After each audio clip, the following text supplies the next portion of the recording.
Good evening, everyone. Welcome to our Wednesday night segment here on the Outer Realm. We are broadcasting live via the International Public Radio right on the United Public Radio Network 105.3 FM from the beautiful city of New Orleans. We are fully sponsored by the amazing people over at Folgers Coffee who have literally been with us since day one. So thank you, Folgers. We love and appreciate you more than you will know. Thank you. Big thank you to Dr. Snick, aka Justin Snicker, for the contribution of his music and his voice for that incredible intro that you just heard, as well as our outro. He can be found on any music platform. He is an award-winning composer of Halloween horror, sci-fi, and dark wave electronic music. So thank you, thank you. Tonight, we welcome back Jason Hewlett. So he is a friend. We just end up being so chummy with so many of our guests is awesome. So we're really delighted to have him back. He's going to be discussing his new book, I Want to Believe, along with the Multiverse Theory, some of his personal experiences, and his next project, which is near-death experiences. So tonight, in order to participate in the chat, because you know how we all love you guys in the chat room, you're going to have to hit up our, let's say, YouTube, which is UFO Paranormal Radio, International Public Radio. We're on Twitch for UFO Paranormal Radio. As far as the Facebook goes, of course, the Outer Realm with Amelia and I, Canada's Most Haunted, moi. Joe Montaldo, UFO Undercover, UFO Paranormal Radio Network, and United Public Radio Network, and News on the Flip Side. So as you can see, you have a whole lot of options. So just settle on in and get in there. We are already seeing some activity in the chat room. We've got Janie. Hi, Janie. Michelle Millions. Thank you, Michelle. Tamara, Doreen. So hello. Hello. And we've got really for real Bubbles. Bubbles Pisano. Sound like a race car driver. I know. But that is Bubbles Pisano. From the Flintstones. It's great. I think there was something Pisano on the Flintstones, if I'm not mistaken. Oh my gosh. Forgive me. Technical difficulties here. Bubbles in the dark. Exactly. Tamara, that's my everyday life. Bubbles is always in the dark. I know. Oh yeah, is it like a heartbeat? It's probably because I'm laughing so hard. Hi, Dave. Oh my God, we'll have it up and running tomorrow. Yes, we'll have it up and running tomorrow. Yeah, crazy. Yeah. Anyways, how are you? Did I cut you off? No, it's going to be really weird because I can't see you. Therefore, I don't know when you're ready to speak or not. So it's going to be a little funky. So you guys will have to bear with us. Mind you, it could end up leading into some pretty interesting segues and such. So I can see your pulse. Yes. I'll just go. I know. Oh, my gosh. Oh, my gosh. Well, good at least times. I'm here. I know. So, of course, we've got this big. We're going to give a shout out to the truckers as having this big convoy thing, and I only want to make mention of it. Some agree with it, some don't agree with it, but it is apparently in the world. It looks like it's hit a world record for the largest convoy here for Canada. So it said the last record was in Egypt eons ago, and they had like 7 kilometers. So worth of vehicles. So this one's going to be definitely, I think, going to take the cake. So if you're out there, please just be mindful because, they're not going to be trying to get in anybody's way. They're not going to be, getting in the way of emergency vehicles. But if you see them, please give them a wide berth and just everybody try to share the road. They have the right to a peaceful protest, and so far they have maintained that. I'm not agreeing or disagreeing. They have come as far west as BC, and they're in Ontario, which is their goal. They're making their way up to Ottawa, which is our capital. And there's others coming in from the East Coast, I believe, isn't there? Like, are they coming from both ends? Yeah, they'll meet in Ottawa. And some are coming in from the United States as well. Yes, and I believe the U.S. will be starting something like that. I don't quote. They're coming up here. Yeah, yes, apparently. Yes, but I believe they'll be doing a convoy back through the States. Right. Yes, because they're coming in through Fort Erie tomorrow and coming up through the Good luck. QEW. Good luck I'm not leaving the keeping us house, safe. man. Hey, I'm Zach, just man. saying, I'm Canadian just, border security agents, I feel for you. Good yeah, it's luck. going to be busy. The I know. trucking stations, the weighing stations. Mhm. And again, like I said, I'm not for or against. They have Mhm. the right to this peaceful protest. Let's see it to the end. Let's not Mhm. have anything go wrong. Nope. So just want to make mention of Yeah. that. So everybody be safe out there. So aside from that, I'm really looking forward to Jason coming on. I know he's Yeah. just tuned in. So if we want to, yeah, go free. Okay, let's just put this up for Zach. There we go. Woohoo, there we go. All right. Well, we know Zach's 4. Yeah, exactly. Okay. So, Very cool. so everybody in chat, just know that we will put up your comments for Jason as your questions or comments arise, but we're not going to interrupt him while he's speaking. So we will try to backtrack. We know sometimes it gets really busy in there, so we thank you for that. And Amelia, since I can't see you with this tech difficulty thingy, if you want to just go ahead and read the bio off, we can bring him on. How about that? I will. Thank All you. right. You're welcome. Jason Hewlett is an author, journalist, broadcaster, and podcaster with a degree in filmmaking and film studies. He has more than a decade's experience as an investigator and researcher. He's experienced paranormal phenomenon since childhood and went on his first ghost hunt in 2003. So that makes him 19. Jason conducted his own investigations until joining Vancouver Paranormal Society in 2017, where he was lead investigator and society director. Currently, he has joined Peter Renn and is the co-founder of the Canadian Paranormal Foundation. Please welcome Jason Hewlett to our show. Welcome back. Hello. Hi, Jason. How are you? All right, there we go.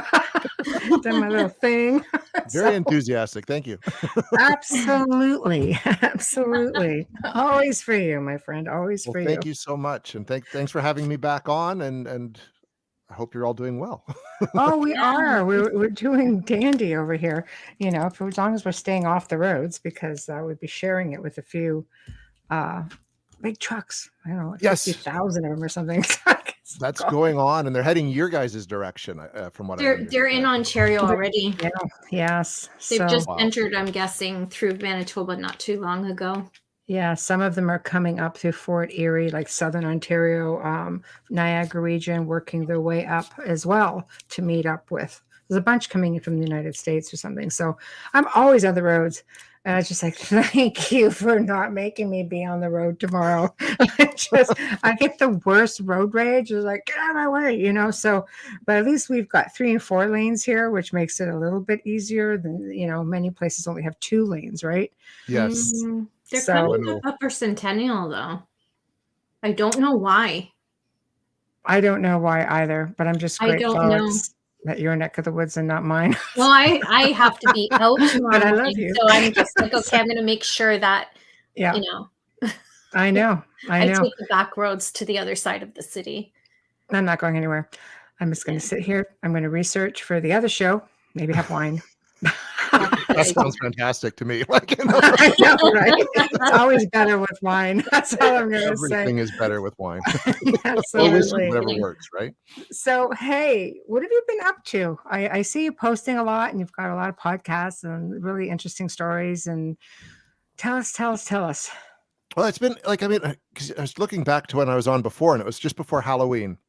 Yes. And the second book that Peter and I wrote had just come out, the Investigator's Archive. And I want to thank you for putting me in touch with Lynn Russell. Oh, you're on welcome. Near Isn't Death she Experience. wonderful? She is amazing, and I had a great interview with her. And I recently just Yeah. finished up what will be her chapter for the next book, which is, of course, all on near-death experiences. And Yes. it's becoming kind of even more of an exploration of like death and reincarnation and near-death experiences and how it all kind of works. Yeah. The multiverse thing, which I know we were going to touch on a bit this evening Yes. as well. But so it's Yes. been really busy with that book because Right. I typically hunt ghosts. Like that's my I know. realm of expertise. And this is a whole new kettle of fish for me. So it's taking longer to Right. research and to write, but I think it'll be really, really interesting. I once it's think done. so too. It's because so many stories are amazing. I know Wayne, who's who lives here with me, has had amazing stories as well. I listen to people's stories. He's got this thing about traveling down on the ship with other people and the whole hooded guy, and like it's so descriptive. He remembers it so clearly. I'm like where were you on, like a river Styx or something? Like where you going exactly? I'm a little curious about that. He goes, I don't know. It was the weirdest thing ever.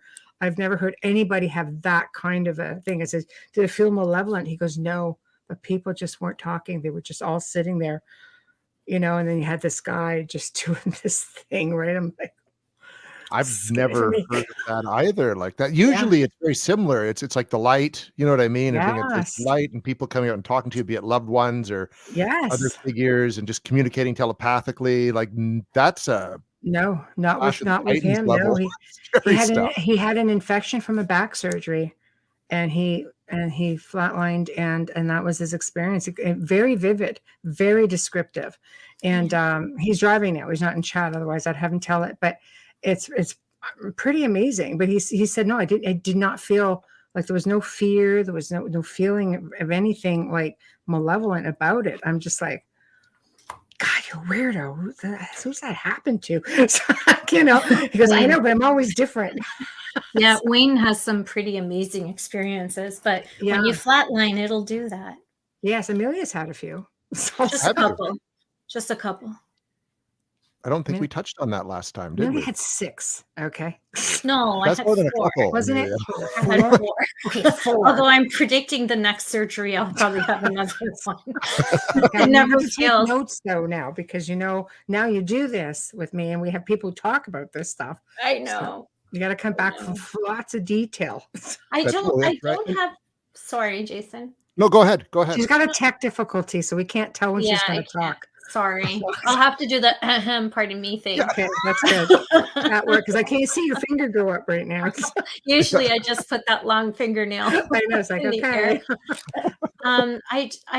The thing is, mine are not typical of what I've heard on the show, though. I think we've had one guest that I have similar experience as they did, because I didn't always have the light in it. I didn't have dark, but I didn't always have the light. Sometimes it was just voices. So it was really bizarre. Yeah, I know. They're all very subjective, is what I'm understanding. Like, there's the similarities, but they're all very subjective and very much based, I think, on the person's worldview, the religious background, if they have one, or lack thereof. Like it's very interesting stuff. So mindset too, then. Mindset, big time. Oh crap! No wonder mine was so weird. Nobody's weirder than the river Styx. That's all I'm going to say. I have to tell you, Wayne's is pretty interesting. I don't think mine wasn't anything like that. Was like nothing, it was just like seeing water. It's like coming out of it. It's like, all right, it happened. It's like, so it is very different. But have you been, I mean, we don't want you to, give away everything that's going to be in this new book because it's coming, but have you been getting some really interesting stories? Anything unusual? We talked to one gentleman, Scott Taylor, he had a joint near-death experience. So he wasn't the one dying. Wow. Someone else was, but he got brought along for the ride, for lack of a better word. No. Wow. Which does happen. It's very rare, apparently, like super rare, but it happened to him. Wow. It was his girlfriend and his girlfriend's son, and they both died in an accident. The boy lasted, she died instantly. The boy lasted, I think, 6 days. So he was very much there the whole time, and all the family. And then when the boy passed, he sat in the room, obviously, kind of on the windowsill next to like an uncle or something. Wow. And then he saw like the mom come and take the boy's soul, and then they embraced him, and he went over into the light, and then ended up coming back, obviously, because it wasn't his time. But it's wow. I'm one of those people, like, I'm always like to maintain a level of skepticism. So part of me is like, is this just his way of trying to cope with this terrible, terrible loss? Is it? Yeah, but that could be. Detail, like you say, the detail he could describe was like, that would have to be a heck of a construct in the mind as a coping mechanism. You know what I mean? Like, it goes beyond that, and it ties in so much more with the other research I've done on near-death experiences that he's done since. And back then, which had happened in 1981, there wasn't a lot of talk about it, so he wouldn't have heard as much. You know what I mean? Heard as much. That's an incredible story. That's amazing. I've never even heard of that happening. You're right. Mhm. That's phenomenal. Like, how do you even recover from something like that? You dedicate your life to finding out more, I think, is Yeah. kind of what he's done, Oh, right? yeah. And it's pretty interesting, and he says that he can kind of reach a level of meditation where he can kind of go back to that place, and I've talked to a few people that say the same thing. So it's, Really? like, suggesting that everything works on a different vibrational level, and you just gotta kind of tune the frequency, and you can go Yes. to Yeah. that space, much how people talk about jumping to different parallel universes, It, etcetera, it's that it's kind of thing. true. Oh yeah, it's true. It's all about vibrations and frequencies, and I think when you're dealing with frequencies, we're supposed to be tuned into the planet's frequency, which would probably keep us a lot more of us open and yet grounded. But somehow we all become disaligned. Mind you, the powers that be changed. Because the planet's frequency is supposed to be really similar, apparently, to the same key that you would tune an instrument to, and they Mhm. changed it somewhere along the line. So we've been, taught to believe it was something else. So a lot of us are just really out of sync. And part of the whole meditation thing is to try to put us back in tune with our planet, like become one with the energy because we live on it. Absolutely. That grounding exercises will have you tune in. They call it the Schumann resonance, which is, like, supposed to be that Yes, level, that and I've too. tried that, and it's Yes, amazing. It does something. Mhm. it does. Oh You feel yeah, it when you listen to it for, like, 10, 15 minutes, and you're just kinda laying on the floor, right? And it just something you just feel way more connected. you do. Sometimes you get that drunk feeling, like it's like, Totally, if you what try Oh, to just that happened? It's like a euphoric, Mack truck. the euphoric feeling. Yeah, It Yeah. is. Michelle's got me hooked on it. She sent me a few of them, and she told me just leave it on in the background Yeah. while you're doing something. I'm like, when I have one of them, I had to turn off because I was falling asleep and I needed to get stuff done. I'm like, wow, this is so soothing. It Very So true. is. soothing. Helps with road So rage too. Get in the maybe you car. should play it when you're driving. It beats us. Evan. Otherwise, if you put a recorder in my car, She's a great driver. It's her mouth. I I have the don't. same problem, Michelle. Thank you. Yeah, Thank you, she's a great Jason. driver. I just don't have tolerance at all, really, for like stupid stuff. So I see people on the Yeah. road do things, and I try so hard, just let it go, just let it go. I drive by people, I'm like, it's like, look at them going, get the hand motions, and Be oh careful. my, It might be someone you know. You just never know. I I'm don't like, even care don't. if they're doing something stupid. And what the I heck? know. I told my daughter when she first started driving, whatever you do, don't flip the bird to anybody because I you don't flip the never bird. I know. just go, Yeah. things like that. Yeah. I do. If I'm behind them, I kinda and it's bad, I kinda do like a tuck, tuck, tuck, tuck kinda thing sometimes. I can't do that. That's awesome. Which isn't I good feel either, so better. Just think you're Mad Max behind the wheel. It's yeah. great. Oh See, my it's not God. just me. So, so the book now, like you're still in the researching stages for the new book. So when do you figure that guy's going to be out? Well, we've got a few more interviews to do through February, and then I'm gonna do some hard writing. Originally, we were aiming to have it done kind of by April, but I asked for a Mm, deadline till, like, maybe, like, the end of June, and then edit over the summer and have it come out for fall. This is Peter and I got with Beyond the Fray, we the first book came out, and then we signed on for 2 more, like, a few months later, and there right. was a timetable for that, and it's like, never again will I commit to writing 3 books in the span of a year and a half. No, it's It's a hard, isn't lot. it? It's Yeah, hard, especially it's a 'cause it's lot of something like what work. I'm doing.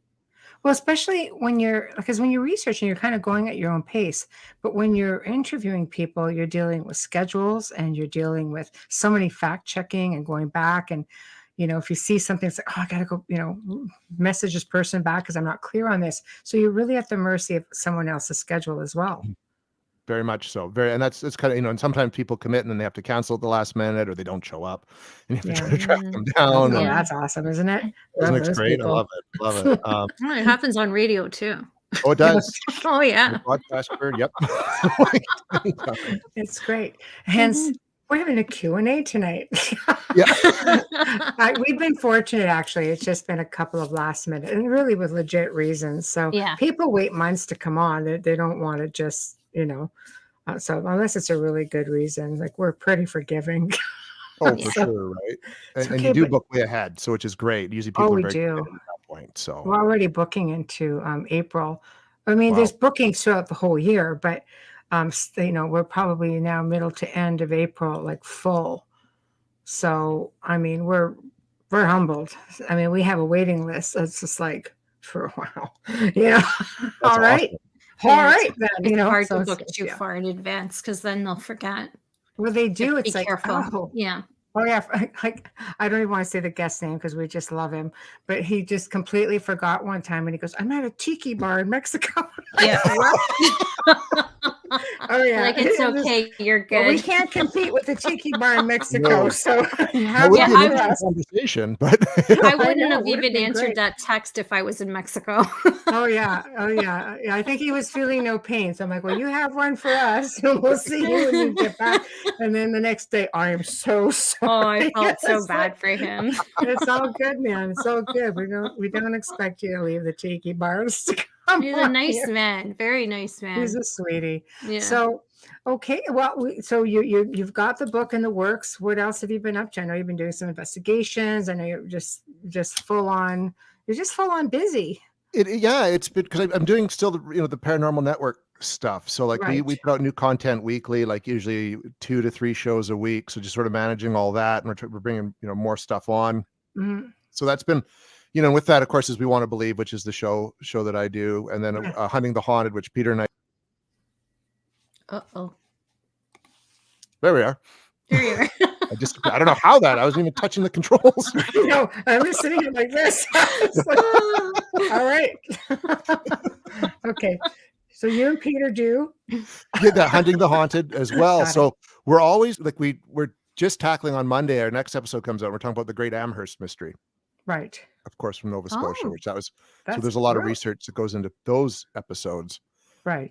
as well. So a lot of research, and then we've been, because the world is technically slowly opening up everywhere, we've been investigating again, Yes. which has been great. And we've had a run of residential cases lately, which has also been great. Right. And I know it's something we kind of talked about pre-show, Michelle. Like a couple of things I think are Mhm. worth touching on that dip into conversations. We were in one place. We've been there twice now. Family, kind of typical activity, like seeing shadows. The cat and the dog are kind of wigged out. Stuff banging on the back of couches when you're sitting on them. That kind of stuff. Daughter claiming she was scratched. Door slamming, that kind of thing. So we were called in, and we're doing a spirit box session upstairs. We'd been downstairs, had got a couple of EVPs, kind of standard. Had one of our motion sensors go off. Right. But upstairs, we were in an upstairs hallway between the bedrooms where a lot of activity was reported, where the shadow things were reported seeing and moving. Mhm. And so we're asking different questions. And I can't remember if myself or Peter asked, well, can you give us your name? And we heard just gobbledygook there. It wasn't until doing review that I was kind of going through it. And when that question was asked, the name that came back was Jason, and it was my voice. I've had What? that happen. Yeah, No. answering that. And I was That like, is wiggy. and I said it to Peter, I'm like, am I making this up in my head? I said, just listen to this and tell me what you hear. And he responds like, holy, that's Yeah. you. Like, Were you saying your thinking name. it? Were you thinking your name or anything at that time? I I have a don't good know. I'm reason usually for very asking. focused on what we're doing, right? Like very focused on what we're doing. Wow. My brain, I generally try to keep it clear because I don't want to influence anything. Yeah. How'd you Right? stay calm? During the thing, or when I heard it, I wasn't calm at all. Like when I was reviewing it at Like, home, listening, yeah. and I was like, just like, oh, and got up I'd and be wandered like, I'm around. done. Pick up the equipment. Let's go. I don't even think in all my years that I've had it just happen in that way, but one time, but it was done through a reverse EVP. And Okay, I how was, does and that I work? was, well, basically when you play things in reverse, especially with a spirit box, like I own a portal, so I can do it in reverse speech. So in reverse speech, basically what happens is when a spirit speaks through it, they almost have to convert the words into forward. So it helps to eliminate, some of the garbled stuff that's out there, through the radio and such. For me, this happened years ago, just through a good old recorder. It wasn't even done through a spirit box. And my daughter wasn't feeling well at this investigation. So I did what I don't normally do. My mind was just going.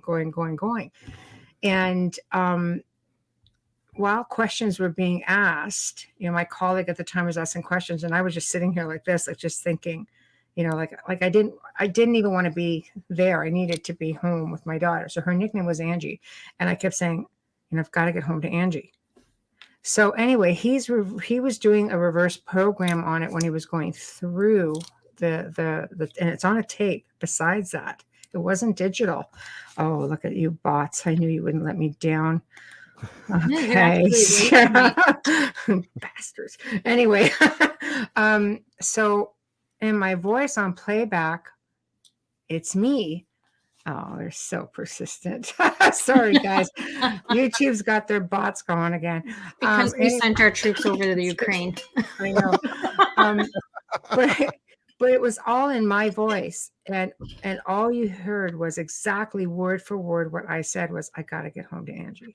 Wow. Just like that. And the only time it has ever happened when I heard it, I was just like, it's got to be a mimic. But, you just think logically, like I'm trying to figure out how my thoughts got imprinted, but those are early days for me. As we know now with mindset, like we're pretty powerful. We can project energy and, telekinesis, psychokinesis, you name it, we can put it out there. So what do you think it was with you? Like, do you think something was mimicking you, or do you think that somehow you projected this energy? Well, I can't see myself projecting, because I typically, when I go and try to keep a clear mind, I ground myself. You know what I mean? I'm very, I just keep myself open-minded to whatever's going on there. Like I say, I always like to maintain a level of skepticism at every investigation. Sure. So I don't take anything at face value. Sure. So that I don't know, like I lately, I guess the closest is because of doing the book on near death, and then talking to people for the other book, where a lot of investigators have started leaning towards the multiverse concept or different dimensions.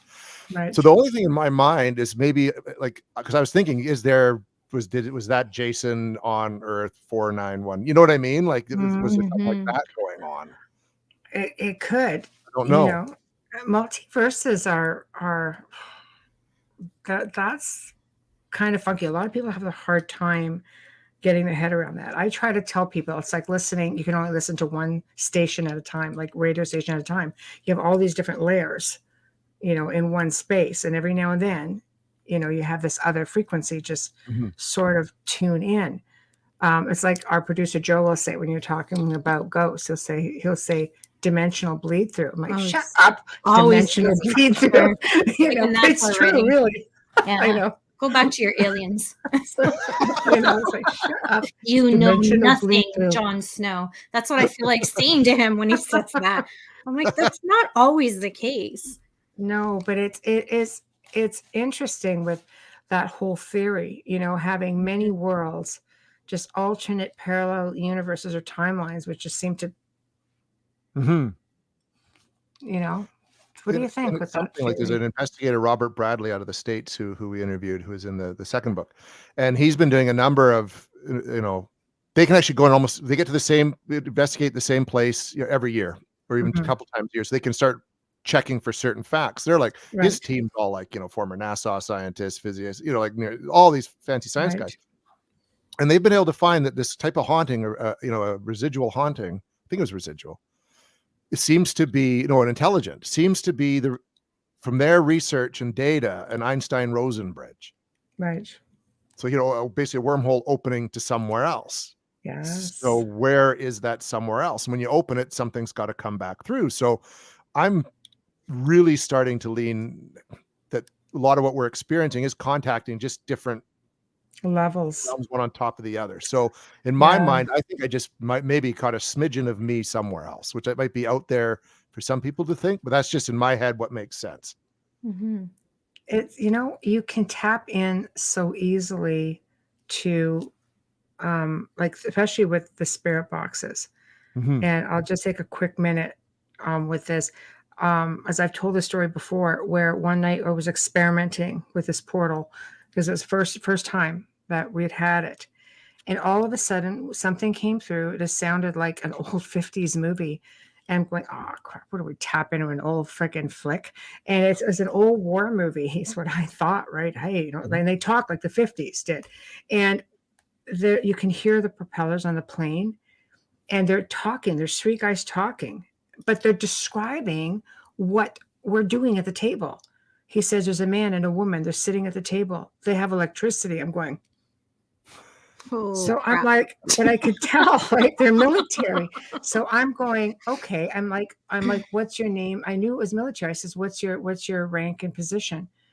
And they're like, one guy goes, oh, it's the Queen. I'm like, dark realm, maybe. I'm not the Queen of England because, because Canadians apparently have accents, right? So right, well, we do, apparently. I've heard. I know, right? So anyway, I go, what's your rank and position? He goes, Major so-and-so, ma'am. Like I got the name. I recorded the session. And he goes, I said, what are your coordinates? And they gave the first 2 out of the 3. And when we looked it up, they were somewhere over the Pacific. So at one point, they're saying, look, there's a door. It's open. I'm like, hell no. I just had visions of this plane coming through my dining room. I'm like, do not go through that door. And they're like, please, please. No, they were desperate. They're like, please, please. We can't see anything. Oh. And I broke my heart. And I'm just like, so what was that? Like, were the planets just lined up, right? Because 1 year later, at exactly the same time, on the same day, we tried again. And do you know we couldn't get it? Wow. So it wasn't residual, it was something else. Like it was something else. They saw us. Yeah. And they're communicating. They're aware of what is going on in our space. They're talking with each other. I have no other explanation for all of it. That's creepy. They're like in a void. I'm like, what do you see? They're like, nothing. Wow. That's so sad and yet so creepy, really. I know. It was like, it's very possible your theory stands. It stands. Well, and if you look at the science of the spirit box, I interviewed a gentleman named Richard Tortorella for We Want to Believe, and he's a paranormal investigator, but he also is very much a scientist and a science professor.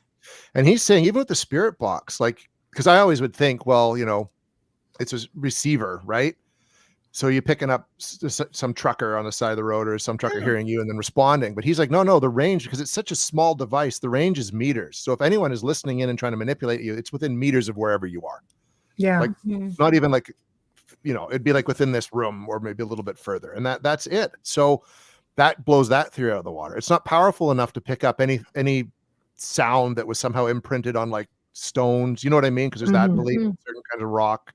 The name escapes me right now, can actually capture sounds and keep them like a recording. So he says it's not strong enough to do that. Yeah. So then what is it? That's a good point. Yeah. No, you're right. Yeah, that's a really good point. Unless you're picking up a radio signal from somewhere, like we get radio stations all the time. But if it's an aircraft and staff on an aircraft transmitting, looking, well, yeah, it was just unbelievable, and it was in reverse speech. I had it on the reverse speech setting. Wow. So that means that they had to convert that in speaking, and it was a full-on conversation, responding to me, and they were talking about what they were seeing. And it was 2 of us at a table with electricity, a man and a woman. They're sitting at a table. They have electricity. I'm like, but it just sounded like a bad, like old 1950s gangster movie, like the way they used to talk. But meanwhile, it was military. And there was so much more to it. I had to record. I recorded it all because I record all my sessions. So it definitely, I think your theory definitely holds a lot of merit, because there are all kinds of cases like that. Never been able to ever get anything like that ever again. Yeah, and I'd never heard that before. I've heard of the odd other investigator getting their name brought up through spirit box sessions, like on the. Oh, that happens to me all the time. But it's rare, but it happens, and it just what is it? It happens almost every time we turn it on. It's true. Yeah. I'll say something. I'll say, Michelle, stop it. You know this. Yeah. No, I don't know this because I'm asking. Yeah. Michelle, you know this. I'll never forget the look of fear on my face the first time I heard my name on that at your place. And I just looked at Michelle and she's like, "You're fine." I'm like, "What?" Wait, what? Hold on a second. It's a fascinating, it's a fascinating piece of equipment. I love it. Very there's just, controversial still. it is I love But it. we've had some really good luck with it when you use it properly. properly Mhm. and don't just count everything coming through as, No, you know, no. as information. It's not. There's just radio DJs you're picking up and all that kind of stuff. But we always sort of look when you hear it, because it does that kind of, you can get stuff to make that quieter. No, I like it when everything goes quiet, like that's Yeah. only time we quiet. count anything. You ask Yeah, a specific question, it goes quiet. There's a response that is intelligent to the question you that's have right. asked. And then you can, that I think is 100% valid. I once had I had a spirit who loved music so much, and we were in this tiny little town. If you were lucky if you caught one radio station, it was like one. And I would ask him, I'd say, do you like country? Give me some country. He'd play a little country blip. I says, oh, what about the Man in Black, Johnny Cash? He played Johnny Cash. I said, okay, how about the King? The King. I tested it on like 10 different genres of music, and he played each and every one. How does one station do that? And that quickly. That quickly. It was Just like slam, instant. yeah. Yeah, I wasn't looking for words in those songs. I just said, play me a song. And he did every time, because apparently the man who was coming through the box, who was a past resident, just loved music so much. So it has its place, but I think a lot of people are just too quick to jump into things. And what are you missing when you do that? You're not being a serious investigator. It's like, I think anyone that uses like an app like that Necro, whatever app that's out now, it's it's on your phone. It's supposed to be like a spirit box on your phone. You can't know. That's a computer programmed device. You know what I mean? It's designed to give you things. I've at seen random. things, You though. can't trust it, but everyone uses it, and especially people on YouTube, because they There's just look for that quick lots. hit thrill, right? And you're not a serious investigator then if you use anything like that. I think some apps are interesting. They are. I've had a really interesting luck with them, because that's what I like to do. I like to experiment with things. The portal itself is more of an amplifier that you can change around. You can put a police scanner in it. You can put a radio in it. I had a big ghost box designed for me a few years ago. I plugged that into it. So then I reverse everything on both units. I experiment with everything. And some of the things that have come through to me have been mind-blowing. Something comes through and communicates. A phone now is like a computer. There's so many things that you can do with it. But I remember one, I think it was the iOvilus, actually. Have you ever tried the iOvilus? No, shout out we- to Oh Bill my Chappell. God. Pretty Be much careful with that. Yeah. Be careful. But because I'm funny with the apps as well. Yeah. And when it first came out, I went, because I own, like, at the time I owned probably 4 of the obvious that had been on the market. And I was at Casa Loma in Toronto because I was doing events there. And I took it. I'm like, you know what? I'm just going to go and try this thing, because part of the program that I did was offer up things that were out there, and what to be leery of, what not to spend a lot of money on, what you can, basic things that an average person can go on a tour with, and, EMF detectors, things like that. And when I was in the Staples by myself, I was in there and I sort of started asking questions. All of a sudden I got, where's General 11, blah, blah, blah, blah, all these numbers. I'm like, what? So anyway, I went to the castle's curator the next day and I said, I have some words, if you can just help me out. And everything that I said, she said, she goes, well, Sir Henry Pellet was indeed like a general in his army. And in, what was it, 1911, something like that, he brought over a brigade of soldiers who were all living upstairs in the stable complex. There was a whole other world up there of apartments and all kinds of things, right, that they were staying in. And he goes, and then the following year, he brought them all back to England, horses, everything, to see the Queen, the king at the time, I guess. So I'm just sitting there going, everything that came through that thing was 100% validated by the history records that the curator had in the castle archives. So I don't know. Are they becoming more sophisticated? It's nothing that you play on your own. I would say no. That was a pretty good exception. Yeah. But people don't realize is they also have a built-in GPS. Exactly, right? Like, So, I hate to be that guy. We try to, when we do our investigations at Canadian Paranormal, we try to do stuff where there's no other way it can be influenced by anything. So like even like with EMF, we don't rely that heavily on EMF. We'll get a baseline reading for a place, but there's too many other things that could impact, an EMF spike. We rely a lot on temperature, especially if you're in an environment where there's no draft or anything we can use. We were even at one, it was really cool, Michelle, another residential. We were upstairs on this landing where there'd been activity, and we sort of felt a cold spot. Like we were asking questions, and the REM pod went off a bit, and we're like, could you just move it? We thought in case something was causing it, we got the guy to one of our team members to go move the REM pod. It's fine. He sits down, it starts going off again. And then between Peter and Michael, they started to feel a cold spot. And so Peter's like, well, if that's you, we had a temperature gauge out, like we've got a temperature reading. If that's you, would you mind stepping back? Temperature went up 4 degrees. Instantly, like that. And so, okay, well, thank you. Would you come forward? Right? It came forward and temperature went down 4 degrees. We went and checked the room. There's no draft. There's all the heating, cooling units off. Not a problem. And we were able, by asking questions, got it to move. We could track its movement around the room using temperature. So that's something that Peter's been doing this, like, good 10, 15 years longer than I have. And he's like, I've never had that happen. That's in my entire impressive. career. And I never had it either. And we're going back there actually this weekend to that location. Oh, that's exciting. Something else. So yeah, that's exciting. I love it when you get when you can get that kind of interaction. Well, it's almost unheard of. Like you don't, it's like you say when you got like all the information from the people at that castle. You know what I mean? Like that to get that level of validation is fantastic. It really is. It makes it worth. All those times where you go and you get nothing because the spirit's just like, if I don't say anything, he'll just go away.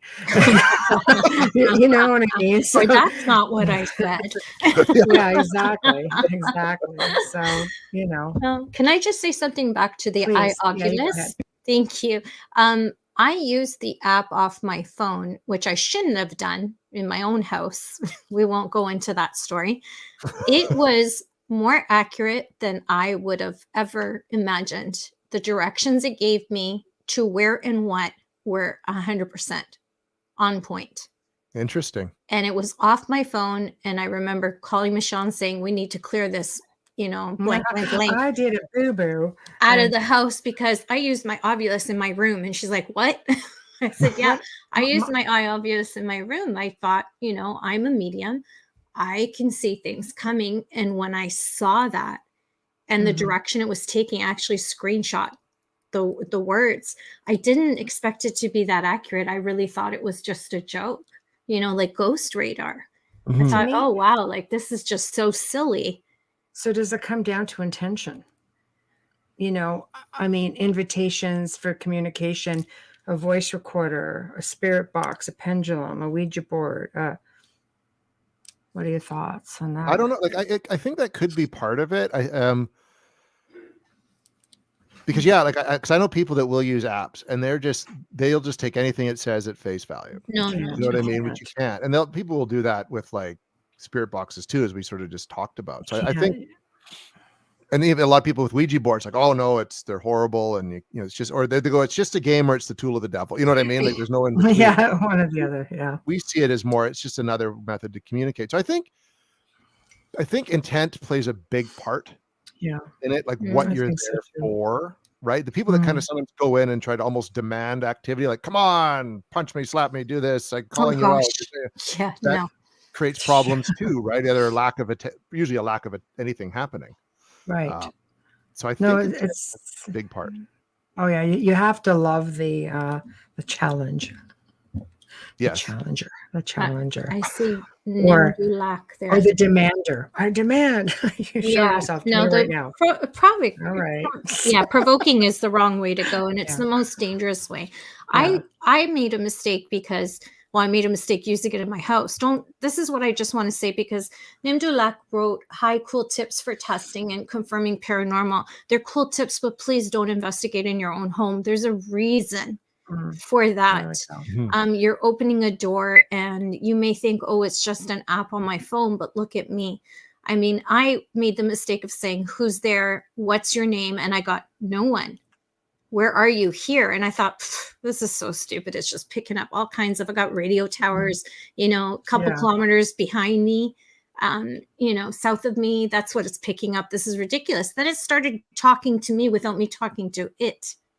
And that's where the trouble happened. I think when the words are just coming at me and I'm not asking a question. I think anything is possible. Anything I use gets put through reverse speech mode. That's it. Yeah. To see if it can kind of rule out the chance for trickery or something. It has to be intelligent to convert it, right? Yeah. No matter where it's coming through, if it can convert it to forward, then that makes me feel like at least it's something, because let's face it, there's nothing definitive, but it makes me feel that much better kind of going, okay, see, that's something right there that could potentially, unless it's like blow it right out of the ball field, it's like, you know, that doesn't happen often. No. Yeah. No, it's like our temperature following something using temperature. That's like once every 20 years kind of thing. Yeah. That's amazing. That's exciting though. But that spirit might do it for you again. Pardon me? If they like you, the spirit would probably do it for you again. Well, and that's what we're hoping. And like this time, this is something that we've started really trying to do. Like when we go in the first time, especially to a residential home, usually the homeowner's there the first time because they give us the tour, they're talking, and we just let them hang out in another room or something like that, and we do our thing. So they were home. So this time, same with when we went back to the house where I heard my name, we asked the people to leave. And this is what we're doing on Saturday as well, to leave, because we want to get to see if the activity's just there or is it related to the people who are living there. There's so many variables, or is the person living there impacting the activity in some way, right? Yeah. So we're going to be curious. I'm curious to see if we go back upstairs and see if we can get that to play out again, with them not there. Can't wait to hear about it. And I mean, it clearly shows there's a degree of intelligence if they're actually listening to you and they're going back and forth and non-such dimensional bleed through. Oh, you have to group chat us on Sunday. Tell us what happened. I'm just so excited. Yeah, exactly. I just have this funny feeling like the spirits know you're coming, and you know, you will have that interaction with them. I feel like they're aware of you being there. So. I mean, I've even noticed after those two that I started having stuff happen around the house more often, like my house. Right. For the following. Not usually the case. Right. I try to be quiet because my wife and son are upstairs. I don't want to that's right. Yeah. If you ever have a problem with that, house. Yeah. If you ever have a problem with that, I know someone who can help you. Okay, good. Because it's been okay, but there's been like weird technical glitches going on that shouldn't be happening, stuff just disappearing, and then seeing things a bit more, right? And just sensing stuff around. So what exactly do you think is at this location? Obviously, is it fairly benign if you're comfortable with them following you back? Yeah, I don't know. Like I didn't have anything. None of us, when we were investigating at either places, had anything bad happen. And the homeowners at the house where we got the movement, they've been there for a couple of years. I mean, it's kind of freaky to them. Like when they first moved in. Yeah, of course. You know, moving totes, like they'd have their totes of clothes laid out. She'd go downstairs, come back up, and the totes would be stacked. It would be that kind of. That's almost poltergeist. That is, almost. Yeah. That's right. But poltergeist, to me, doesn't typically respond to requests for, at least from my limited experience with them. And I have very limited experience with poltergeists. Well, you could have more than just poltergeist. You could have spirit and poltergeist there. Did you have a medium or a psychic with you? No, we like to go in the first few times without. That makes and sense. Then get enough data. And then when we use a medium or psychic, they go in blind and we mention nothing.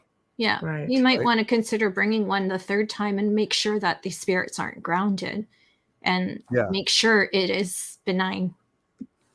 Well, that's the hope. Yeah. I was going to say, too late, it's in the house. Yeah. You don't want to continue opening that door if it's not, right? But they haven't had any bad experiences, right? It's just been kind of strange things happening. Strange things and inconvenient things more than ever. Like Peter was coming over to bring some footage from when we were up in Barkerville doing our investigation in the show, and it was on his. He brought his computer, and the picture's supposed to be on the computer, but then he boots the computer up, and he can't find them. They're not there. So he puts them on a memory stick, and just as he goes to stick it in my computer, the whole computer just shuts down on its own. Nice. It's that kind of stuff. And then he goes home and gets them and emails me the pictures, and it's fine. Like they were still on his. He says they were on the laptop when I got home. Went to your place, they weren't there. I go back home and they're back. It's that kind of thing. Yeah, I would love to go in there. Something, just farting around with you a little bit. Yeah. Well, it's I've not always unheard had of. farting around with me, no matter for years. Yeah, right? you've got a light bulb over you, so Yeah, it's not unheard of for spirits to follow. Let's face it, if there's something about you that's really interesting, they want to know more about you. I think it's good because people interact. You are making that invitation, whether because you're asking for interaction. Exactly. And some spirits still, if the theory that time is irrelevant to them, then they're still ready to go. They still want more. They're going to try to come back and interact with you.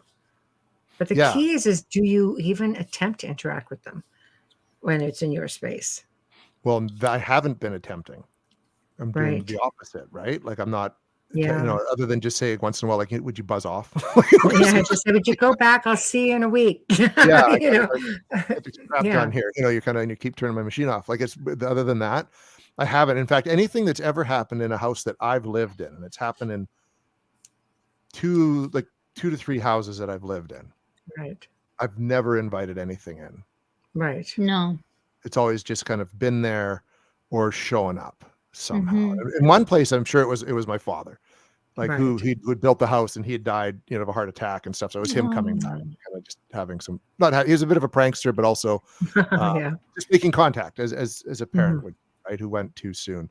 But in other places, especially the house we're in now, which we're the second owners of, ever in its whole 50-year history, never asked for anything to happen. Right. Even when I wasn't investigating, stuff was going on. Because I took a long break from investigating when I was a mainstream journalist, because mainstream journalism and ghost hunting doesn't go together. It doesn't, no. No. It's that whole credibility thing. Yeah. Incredible. But it was happening even then. Wow. Yeah. Wow. Well, then maybe it's on the land. Could be. And you're just, this lighthouse that attracts it, this magnet. And I would pay attention to what they're saying or doing, or keep a journal of all these little things. It could amount to a message for you. Well, we're wondering that. We're actually going to come and investigate here one day, like the team, just when on an afternoon or night when my wife and son can go out for a few hours and do it here. Peter and I did a spirit box session here a few years ago, and we got the little girl's voice that came across. And there was one of the previous owners had mentioned as an offhand comment that downstairs, which is where most of the activity, pretty much all of it is, that he thought that once in a while there'd be like a man and then a girl presence that he couldn't put his finger on, but he just got that impression. Has your son ever seen anything? Because they're like little natural psychics. He part of it, you can talk up to him just being the age. He doesn't like being downstairs. At least unattended, right? Yeah, he knows that. And I remember he said once when he was like 4, so I just kind of couldn't quite count. You don't know how to take it. Yes. But he was like, yeah, Dad, there's like 2 spirits that live here. One of them lives in the walls and likes to come out at night and bug the dog. And then there's another one that's downstairs. But they're both at work, he said, right now. This is during the day kind of thing, right? Wow. So that's what kind of threw me, was that they're at work right now statement, because they're like, kid, you're just work, right? Exactly. Yeah. Yeah. Wow. But I don't know, the walls is interesting too. Yeah, in the walls, right? That's usually comes hand in hand with ET. In the walls. In the walls with what do you mean, like ET? Like yeah, like Grace and such. Really? Yeah, Grace would be in the walls. And they wouldn't be out during the day. They don't like the light. So they'd be in the walls and then come out at night. And see, in the one most profound experience, like the computer stuff's been during the day. And Peter's even said he's seen something downstairs standing like a shape or shadow during the day. The most profound experience I had here at night. This was like going back 11, almost 12 years, when I had kind of a campus radio show Friday nights at 10 o'clock. And I always wait for my buddy and co-host Sean to come pick me up. And I was downstairs listening to music, sort of sitting on the floor. And you know when you just know someone's behind you, like you just know. Mhm. I remember I turned and I looked behind me, and all I saw was a black shape standing there. Mm. Very tall, like now you mentioned grays, thin and wiry, but tall. Big. Yeah, not a huge head. Like it seemed like just a regular conical kind of head sort of thing.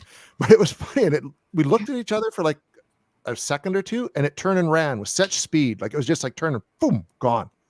Right. I remember going upstairs in a bit of a daze, like to my wife, like, were you just for some reason downstairs for any particular reason? And she's like, no. And she's like, why? And I said, I'm like, nothing. Oh yeah, I doubt she takes nothing from a ghost investigator I wasn't doing any of that too then, lightly. So I was on my hiatus. Well, We may have knocked you into the UFO field. It's just maybe in this It's just a matter conversation. of time. I think all paranormal researchers eventually get into ufology only because, like I know at least with half of the amount of cases that I've had over the last couple of decades, half of them have had ET interaction as well. What do you think the ET stuff is then? Is it like from up there, or is it from a different dimension? Like what John Keel kept talking about, kind of. He thought they were coming from some other ultra universe or something like that. I think it depends. Even Paul Hillier had said there were at least 163 different species at one point before he passed.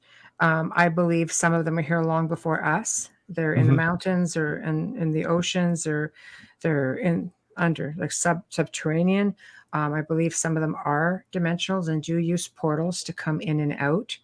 And I do definitely believe that some of them come from other galaxies and universes. Hybrids. And I think it just depends on, I don't want to say species, on the race. I want to be more respectful. So it depends on the race. I've wondered about that because a lot of and I'm sure we talked about this before, like the skinwalker stuff definitely sounds more interdimensional than yes, extraterrestrial, like outer space. You know what I mean? Yes. Yeah, it does. They do. So. I think you're right about that. They do. They're really creepy looking. Oh, they are. And just the phenomena itself just seems so just related to that. Like the talk of portals opening and stuff coming through and stuff. Just all of a sudden a flash of light and gone. Yeah, flashlight, cryptid stuff, poltergeist activity. You know what I mean? Like, think about it, Nessie. How many people have seen the Loch Ness monster? How many? They're doing all these tests. They're like, this loch cannot sustain an animal of this size, because I truly think it's coming through a portal. It comes in, it comes out. It's just the same, like layers. Yeah, we had that conversation with Nick. Yeah. Bigfoot. People are just like, oh no, it's just like lost man and this and that. And I'm just like, it's possible because we have, especially out your neck of the woods, there's caverns and thick forests, and you could disappear forever in there. But there are people like such as Corey Good, which some people believe is compromised, so we shouldn't really watch how much you say about what he says. But let's early days before he was he had made reference to seeing Bigfoot in military bases. There's the prints that disappear halfway through a yard, like in the middle of winter, right? Footprints that just kind of walk into the middle of a yard. Bigfoot footprints. Wow. Wow. And just there you go. Really?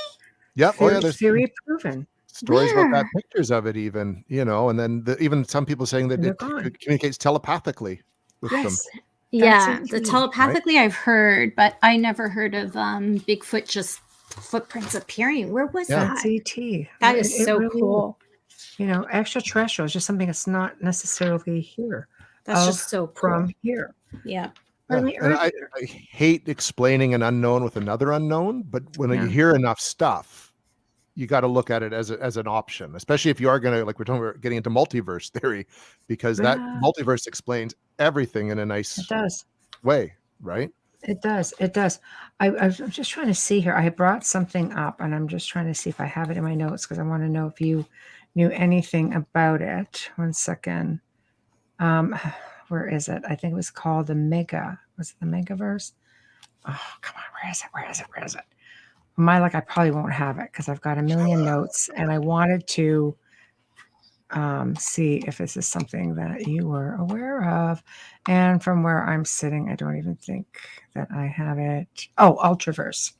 Have you heard of the Ultraverse? That's, I think, isn't that the one John Keel kind of talked about? And he called them people from their ultra terrestrials. Yes, it was Jacques Vallée, Yeah. who was known as the I'll just read you from my notes. Who was known as the grandfather of ufology, a French astronomer, computer scientist, whose first experience with UFOs as a 16-year-old boy. I won't get into all of that, but he did share the same ideology as John Keel. Yeah. Again, with respect to ultra terrestrials and the proposed control theory, because during his research, which, I guess he researched it further, he observed similarities between medieval European folklore, such as gnomes, fairies, goblins, and modern aliens, right? He said that they can all do things that would leave you, let's say, paralyzed or disoriented with loss of memory. So he really gets deep into it. He says like underlying archetypes are extracted. The saucer myth, as he calls it, seems to coincide to a remarkable degree with fairy faith of Celtic countries, religious miracles, all kinds of stuff. Like it's just crazy. And when you think about it, it's one of those interdimensional things right now. It's called a bot. Calling you. It's the right up from the other side of the world. Our forces have right left. into our chat room. So our forces have left the building. I know. But I just find all of these theories to be so plausible. Well, I do too. And the neat thing with the Ultraverse theory and the ultra terrestrials that Keel kind of said is as we've evolved, they've kind of evolved with us. So yeah, back in medieval times, they looked like fairies and goblins, etc. But once we got more developed, that's why, like, in the Egyptian pyramid times, they were chariots, literally chariots of the gods flying in space. And now they look like stealth bombers and all our other high-tech aircraft that we have. So they're evolving along with us. Right. Making them, basically, I think his theory was that in order for us to see and understand them, they have to appear in a way that we get it. That's right. Right. And so Mothman was just a version of something that we could make sense of compared to, if a dragon from the 12th century showed up, we'd be like, you know what I mean? And I did a whole show on dragons. Yeah.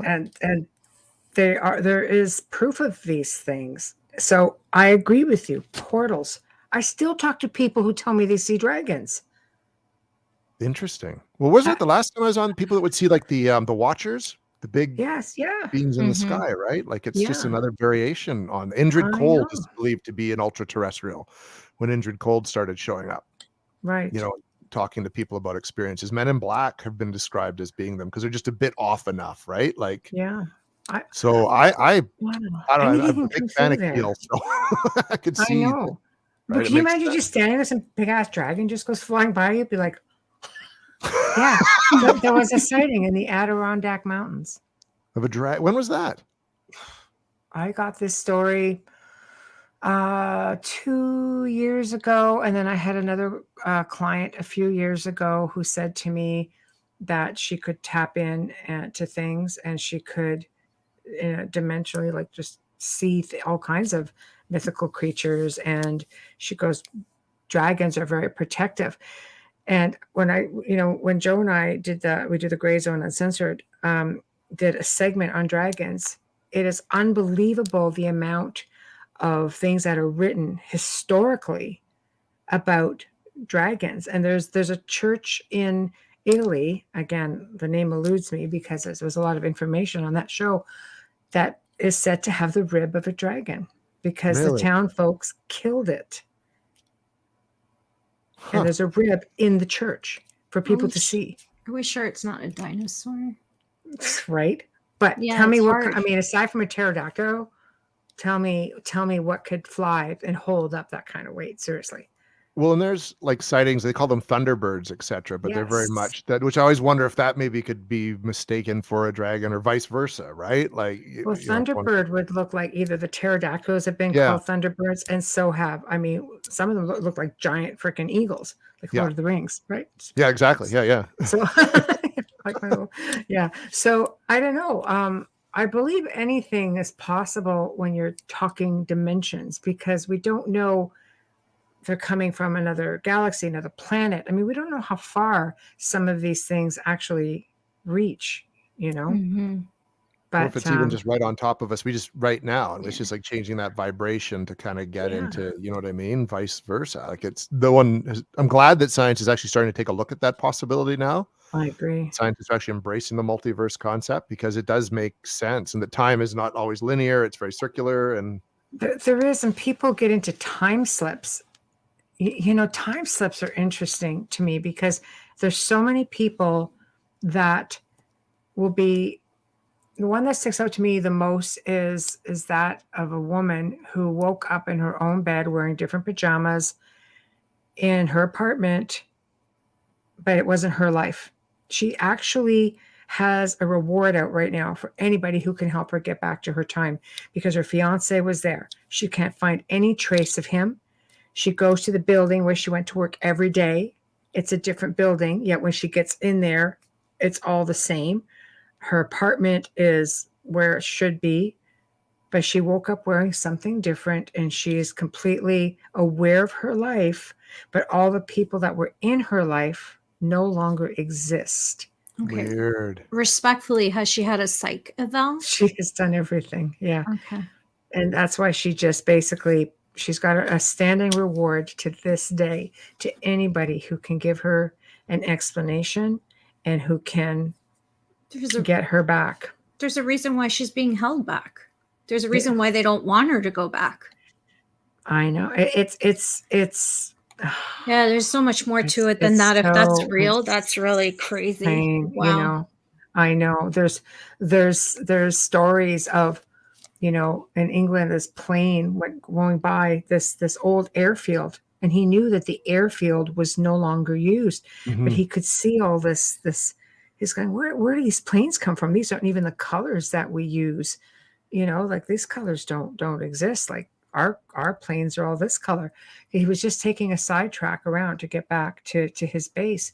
And, you know, it turned out, like, if memory serves me right, that it's because it was a few years in the future. Like, those planes ended up coming, and there somebody from that time said, oh my God, I remember, like, it was him who came. He was the time slip, because they're like, we saw this old plane flying over us. They, you know, it's just weird how they changed the whole thing around, because the whole time you're reading it, you think it's those guys are the time slip, but it's him. Yeah, He slipped it into was the out of third time. time. Yeah. So That's that, and then that ties into some UFO stuff too, right? Where like the Yeah. aircraft disappearing and then showing up again X number of years later. Paul Yes. Dino, and what his book, Beyond the Paranormal, talks. He does a radio show talking to someone that he was interviewing a couple that had been driving, and they ended up in this town that had been gone for years. They were there, and they report everyone looked like they're from the 50s, and the clothing styles and vehicles, and they interacted with everyone, and they kind of just thought it was this odd little place, and they drove away. And then on the way back, they came, and the whole town was abandoned. Like, I don't know if it's true, but I mean, it's like, because if it is, like, wow, you know. I don't think that we can, rule out anything. I mean, we really don't know. And she could have just slipped through a portal and can't make her way back. Well, or a time slip. Like there's another story I read where it was somebody was just in their house, and they could hear all these voices, and they walked in, and there was this whole other thing going on. Like it happens like this, and they step out of one room, all of a sudden everything changed in it. But it's just momentary. Hold on here. Oh, they should check on any people who have passed on. She looked for everybody she knew, but primarily her fiance, because she had a life with this person for 7 years, and he had a son. So she went on to try to find both of them. Did she come from the future, Michelle, or the past? Because doesn't Gene Roddenberry always say, I heard this, so I don't know if it's true, that you can go forwards, but you can't go backwards, because future you can't see past you. All she knew is she just, because you have too many, paradoxes and stuff, right? But she basically just remembered she woke up wearing different pajamas. She went to bed that night, woke up in the morning wearing different pajamas, and her whole life was different. That's This is it. like Crazy. the film Family Guy. Yeah. Seriously, right? Family Man, Simpsons Family called Guy, it. Family Man. I know. Yeah, yeah. I don't Right? know. I don't know. Crazy. It is. Wow. Jessica's gonna have nightmares tonight. Yes. Sorry, Jessica. That's awful. That's so scary, but fascinating. She's gonna have nightmares. Well, it gives you pause, because if that can happen, Yeah. like that, you have no control over that. No. You know what I mean? Like, and like No. you say, the people that sort of just step into a room and suddenly everything's different, and they kind of walk back and everything's returned. It's just like, what happened? But Jason, Right. wouldn't you go to the government and say, because if you've already been through a psych eval, Yeah, not to messing go to around the with government stuff. and I know. say, you know, like I'd be sitting on the porch at Langley saying, knock, knock, knock, hello, you need to get me back. Yeah, like what just happened Because here? guys? obviously, yeah, it's either stumbled on by accident or her memory Yeah. was wiped. And I bet you they know damn well what happened to her. Different Oh, timeline. sure. Yeah, Yeah. that's exactly what, either that. Yeah, it has to be her. I thought, okay, maybe, you know, like it was her fiance and son, but it's like everything was just changed slightly. Yeah. So different timeline, or a different part of the multiverse, right? Just went into Yeah. that went into Earth 9 or something like that. I Yeah, don't and know. you how to just explain it. can't drop back in. That's Yeah. frightening. But I don't know. I think, you know, we live in a wonderful, like our universe is full of possibilities. And if even the theory, because apparently science now has proven that our reality doesn't actually exist. Yeah. So we're all just doing nothing in this matrix right now. We're not really talking to one another. We're bots. I just read an article on that today, actually. It's just like they've just proven that they did an experiment and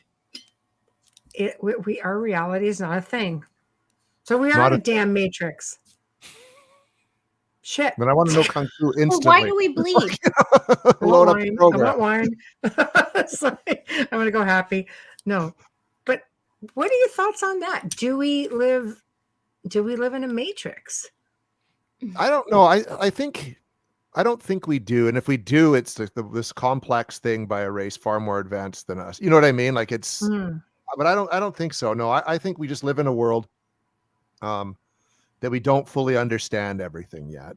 And that if we took it more seriously, like if more people took it seriously and was just less indulged in their own existence, they could get answers to it. You know what I mean? Because I don't think like the paranormal and quantum physics are unnatural. We just haven't figured it out yet. Right. And I'm pretty sure there was a time when civilizations were more in tune with everything that was going on, and it's massive super. Wow. You know what I mean? I think there was a time when, because you heard of like the Aztecs and the Mayans, the way that they talk a lot about interacting with other beings, They do. gods and stuff that helped them develop their civilization. And then It's that just only this timeline that seems to be fearful. The timeline of media. media we're and also in a selfie era. smartphones. We're so addicted to this crap. Yeah, we're in a self entitled and self we era. Yes, we are. Alien or extraterrestrial contact when the ancients revered them, and not only revered them, they built temples to them, they emulated them. Mm-hmm. You know, like, and yet we live in a timeline where media and technology should bring us into like the Star Trek age. Really, it should. And yet we're in a suppressed, fearful state. You know, are they Very just reaching fearful. out and saying, don't be fearful? Like they're trying to, I think they're going to disclose that anyway, fairly soon. You think so? Soon? Yeah, I think we need to get rid of Elon Musk if we want any more information.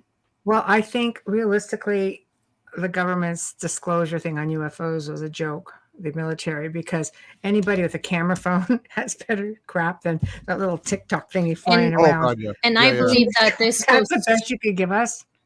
I also believe that if you take a photograph with your cell phone and anything, they can flag photos just like they can flag conversations and specific words.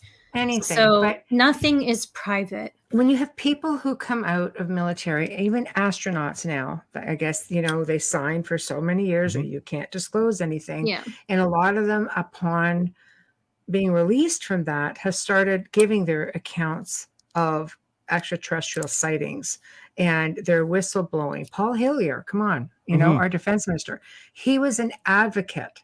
He had seen ETs. He talked about ETs. There's a lot of people out there in really high positions, who have retired from the military, both Canada, the US, all over the world. And they're basically saying, no, we know they're extraterrestrials. We've seen them. We've interacted with them. Photos are surfacing. People are right going down into accounts, like Harry Truman, Truman, Roosevelt, who had Eisenhower, Carter. Yeah, but they met with ETs and made deals. Right? Like it's FBI. God, they just released some files. Here's a good one for you. The FBI's, if you go into the FBI vaults, they've released scads of files. And what they clearly state in one document, because I've read it, is that Nikola Tesla was Venusian. He was I saw something about that today, actually. Yes. Yeah. He was brought to Earth and stayed with the Tesla family, but he was brought down with extraterrestrial beings from Venus. And Venus, if you're looking at what the belief is for people of Venus, they're very technologically inclined in like race of beings. Sure would explain a lot, wouldn't it? It explains why money was never an issue, a thing for him. It was never about money. It was always about the end goal and the validity. Yes. Yeah. I think our species is so stagnant. Like, you look how much we've developed. Like, we developed up to a certain point, like 10 years ago, with these phones and what they can do. And then I think like we just stopped. Yeah, it's a money Everyone thing. Just stopped caring, or just became so infatuated with the toys we currently have. Like, I don't know. I is think it the dumbing up of men? Yeah, like it's getting dumber. It seems like, and the last few years has been a prime example. It's a distraction. I agree with you, because if you think about all the environmentalists, none of them are attacking the cell phone companies, and yet they're producing new phones every 8 months, and you're dumping your phone and picking up another one. Our biggest issue for trash and the environment is cell phone batteries and cell phones. Take up more space on the planet than any other thing that you dispose of. I am proud to say I do not contribute to that problem, because I hang on to my crap for life. I do too. I've got every stinking cell phone I've ever had. Yes. But I don't. What do you think of the new metaverse? The Facebook metaverse thing? Yeah, I mean, this is the new upcoming thing. What do you think of that? Is that the dumbing up of society even more? Dumbing I don't down? like being involved with Facebook. Like, I only use it to promote, because it's a good marketing tool for work. You know what I mean? But if I didn't have to use it, I would. And the only reason I went on it, I refused to go on it. And what was the one before that? MySpace. Yeah. Oh, I never was did writing that. a story on a person who had been missing, and I needed a picture of them. Right. And then there's a picture on Facebook, but I couldn't get on Facebook to swipe the picture for the news article unless I signed up. And then once I signed up, you're hooked. Boom, you're hooked. Right? It's a Dang drug. it! Here I am. It's a drug. There's a Facebook rehab. I've been weaning myself away from it more and more often, because I can see how people just waste this time. It's a breeding ground for hatred and fear and paranoia and misinformation. Social media is the toilet bowl of the internet. It is. Yeah. It's an information collector is what it is. But we live in a time right now of complete division all over the world right now, So I think, the dumbing down of mankind is just going to its next level. And I think people need to get back out and get back out to the forest, to the water, to the earth. Like we're supposed to be. We're supposed to be outside in nature, moving and interacting. And so this metaverse, or whatever it is, from what I understand it, it's like going to be a virtual existence. Like, you're going to have your avatar in a virtual world. Why? When you have it all and cryptocurrency is going to be involved. It's nothing. It's ones and zeros in a computer, much like real money.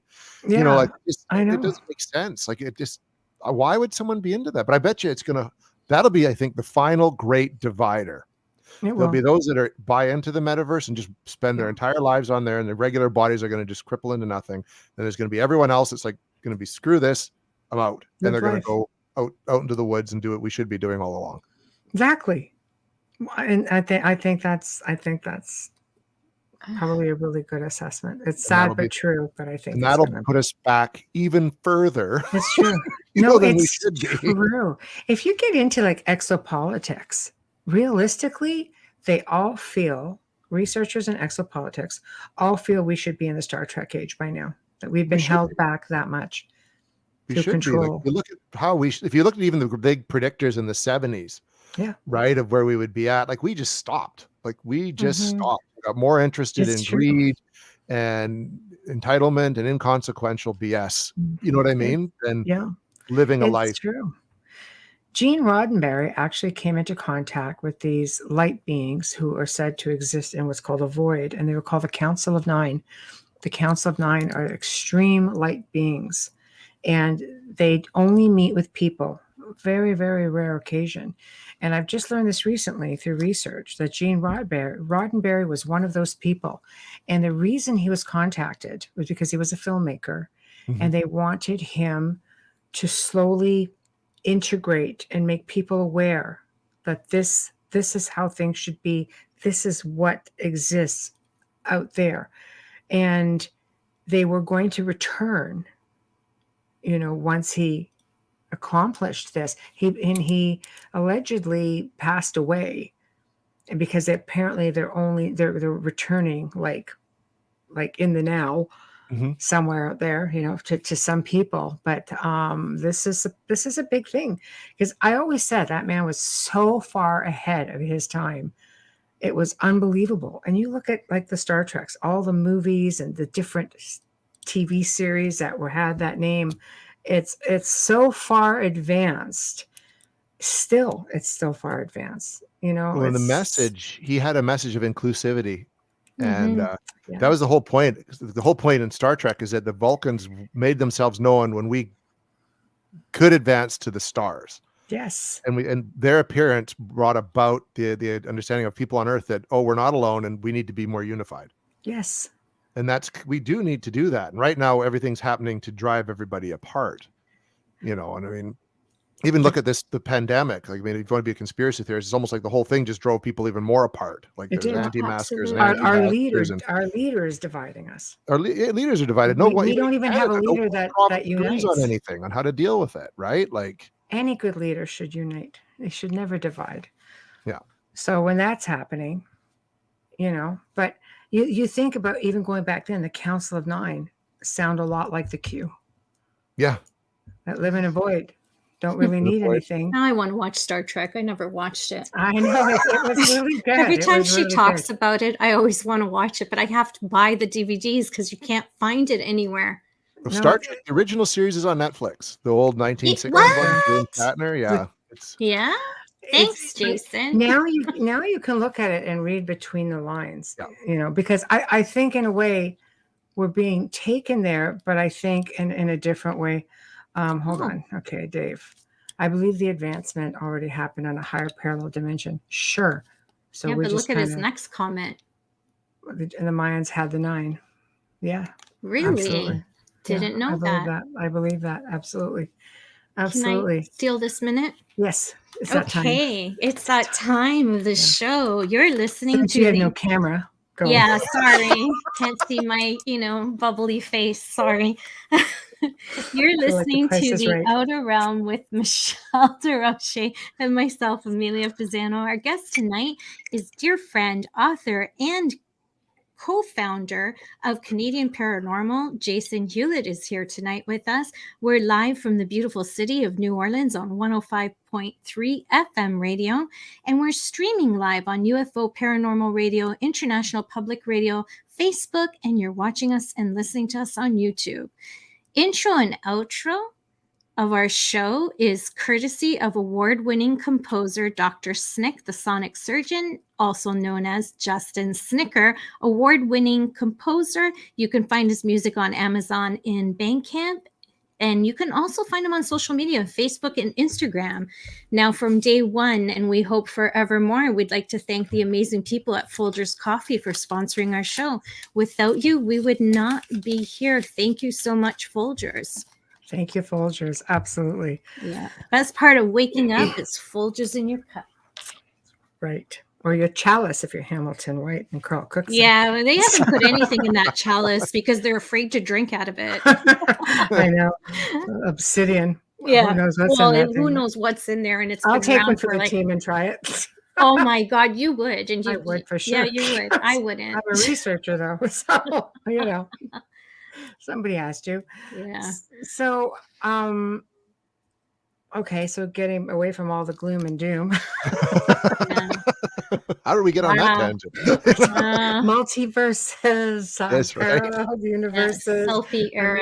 stories. I don't know. I think the stories are fabulous. I think you should maybe do a book on people who've had these crazy experiences. You know, collect and compile some of this information because you know they're out there. The stories. All the stories that I found, I mean, I think we did 3 or 4 parts to the radio show. It went on for like a month. There was that much stuff out there. So there are people obviously having these experiences. Yeah. And I think they continue to, right? It's just so often we dismiss that. The stories that just seem even too far out of the grasp. Because, you know, even in my head, it's like people talking about time slip. I'm like, oh, well, how's that even possible? It's like, dude, you go into houses, you talk to ghosts, you had someone say your name, anything is possible, right? Like it really is. Open your mind to it. And it's best not to dismiss anything outright. No, Especially because in your voice. Because if you're not thinking, you know, you're not thinking anything, like, then where are they pulling? It's not like they can pull a thought from your head.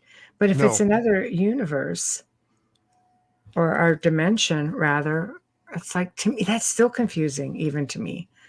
Like, what if, here's the what if, because if Peter's asking that question, can you tell us your name? There's other me in this other dimension hearing, tell us your name. So what do you think he's going to do? Oh, Jason. And then it comes through and I'm standing next to this, Jason, standing next to him, hearing it. You know what I mean? Like, it's, I think it's totally plausible. So who's crossing? Yeah. Or where are they crossing from? Right. Yes. Because if you do look at the theory of different levels or, you know, dimensions, when you see a ghost, for example, or doppelgangers, you know, is it really a doppelganger, or are you just really seeing somebody slipping in and out? And when you're seeing spirits, there's the theory of, you know, with demonics, that if you run into a demonic who's mimicking an individual, that a lot of times they will seem different in a way, like their clothes will either be too big or their hair might be different. But that's, you know, I always say that's the more biblical version, religious version of everything. But take it into a different step. It's also the same belief that if it's the individual is from another dimension, like this happened with my mother. She saw my father, who was alive, by the way, and in an old age home, like he's in assisted living. And she said, I woke up, and this happened to her twice, where he was there and she could touch him and he was there, but yet he wasn't.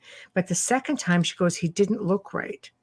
His clothes were too big for him. I'm like, okay. Yeah. But with deceased people, they'll say, well, you know, I saw my loved one, but they just looked different. They look younger, happier, but healthy. Yeah. You know, but mainstream, you know, spiritualism will say, well, you go back to the time in your life where you were the happiest. Is it that, or is it just a different dimension altogether? And they're just living simultaneous lives.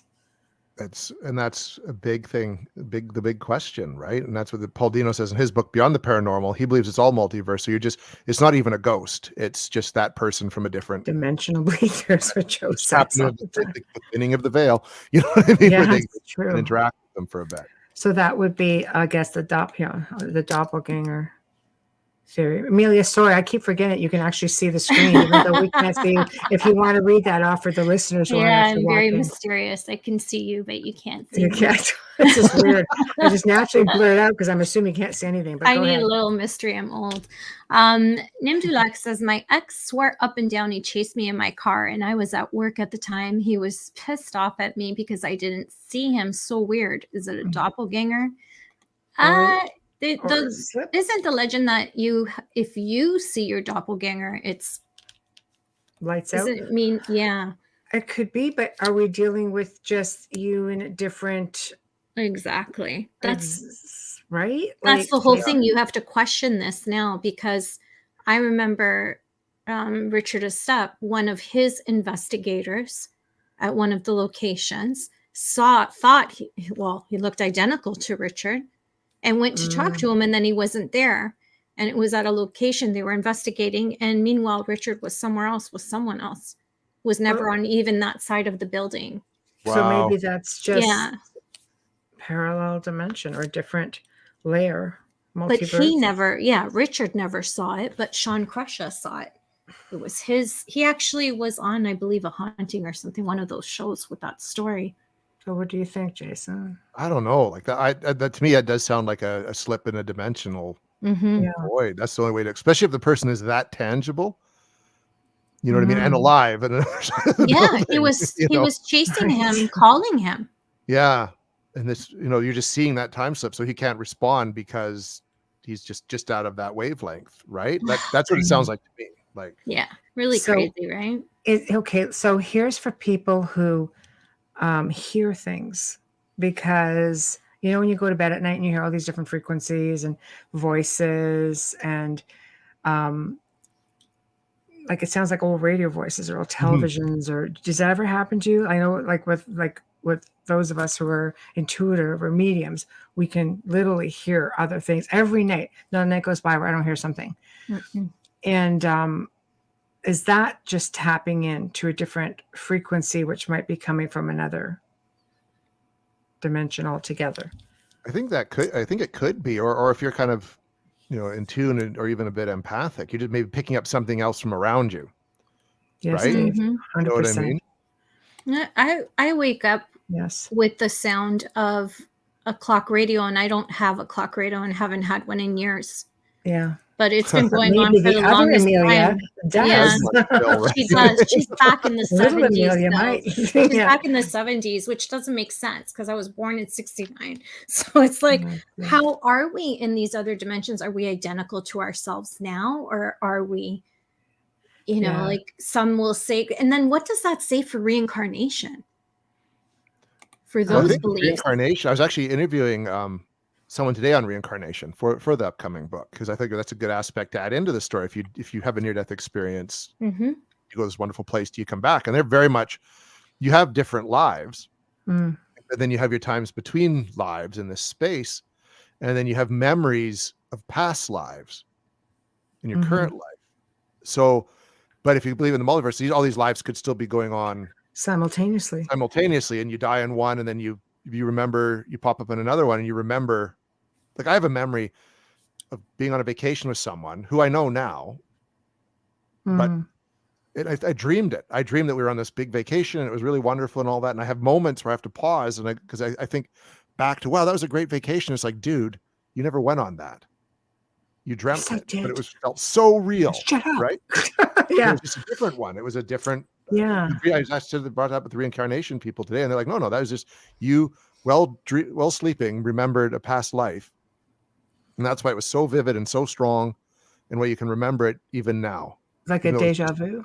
Just a dream. I have what about many deja vus. Deja vus, like also like traveling when you sleep, maybe past lives. It could be any of those, right? They posit that it's a past life experience that you're remembering.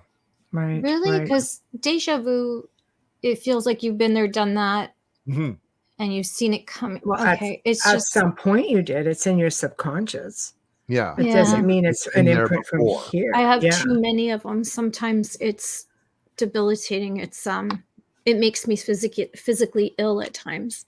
But I found that after the NDEs, like you said, the past lives were more prevalent. You Yeah. remembered more, and the deja vus were happening so much more. Mhm. Yeah, I have a radio lot of deja frequencies. vus, but I dream them before they happen. Mm-hmm. Like a lot of them. I'll Interesting. dream about it, and then like about 2, 3, 4 days later, I'm like, Mhm. I've done this before. It's like, no, you dreamt it. So you dreamt. So Mhm. in that case, like, that is a whole way you can go with that. You know what I I mean? dream of people's deaths, which is terrible because That's they're always premonition. accurate. That's Yeah. premonition. Yeah, Yeah, it's that's always different. on point. My father would always be afraid if I said, "Dad, I had a dream of," he's like, "Don't tell me, I don't wanna know." I don't want to No, know. it's Because he was hard. scared of, like, who now, right? Kind of Yeah. thing.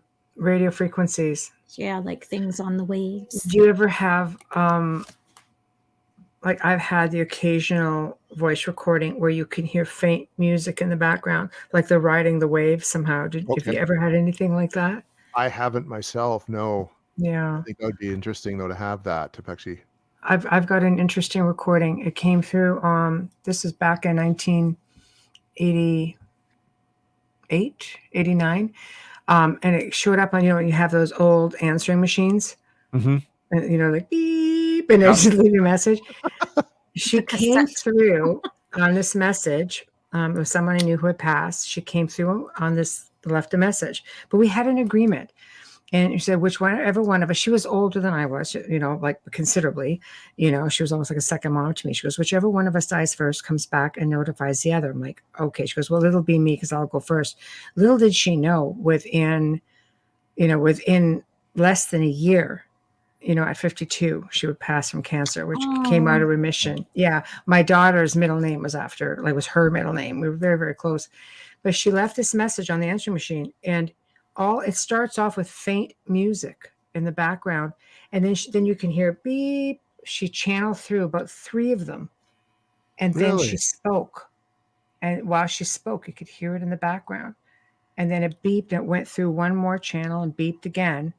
And then it was done. Yeah, it's a phenomenal, phenomenal recording. That that's a would be. beautiful thing. Do you still have it? Like, is that something that you? I do. I do. Nice. Yeah, I do. I will try to see. I have it on a cassette.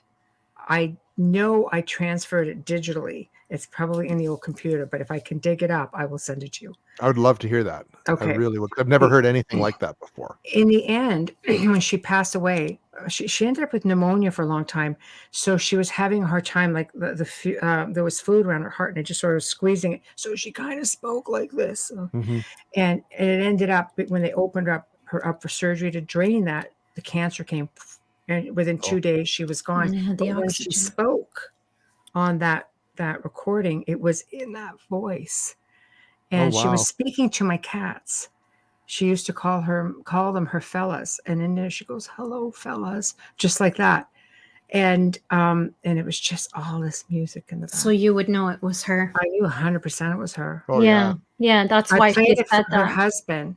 And I said, I wanted that extra validation. I came home because, like my boyfriend at the time, we were like together 4 or 5 years, and he was just kind of sitting there numb. And I'm like, what you doing? And he just goes, you need to play that. And I'm like, all right. And I played it and I was like, oh, I knew right away. And I played it for her husband.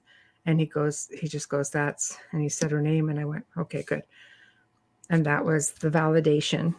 Yeah. And it was an old, standard size cassette that was in the tape recorder. So it's on tape also. Which I find those when you get stuff on tape, that's even more so, right? Because you can mess with digital, but you can't mess with old analog tape. 100%. And there was nothing on the other side because we always used to erase. Yeah. So there was nothing that could bleed through. Because they say when you're doing EVPs, you should never flip and use both sides so you don't get any bleed through. And it wasn't. It was just a clean tape. That's incredible. Yeah, if you can find it, I would love to hear that. That would be amazing. Yeah. Okay. I'll dig. I've moved since then.